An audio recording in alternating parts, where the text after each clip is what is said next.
sahabi Kano.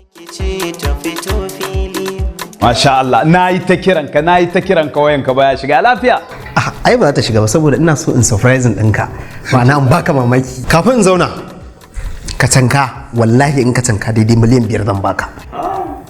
Ina so ka canki wata mota na biyo na zo wannan gari. Salim transport.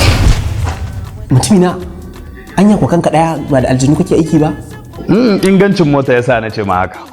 Saboda mota ce wadda ake yayi yanzu duka cikin Nijar ba motar da ake ji da ita wajen balaguro kamar Salim transport, da 'yan kasuwa da ma'aikatan gwamnati da ɗiyan mata da gayu irin mu ɗiyan wanka ba motar da za mu shiga mu ji daɗin balaguro mu ji kanmu yanda muke so kamar Salim transport. Dan shi yasa na ce ma ita ce. A dogon jiya tun daga Kano shine nuna man inda ake sayar da tiket.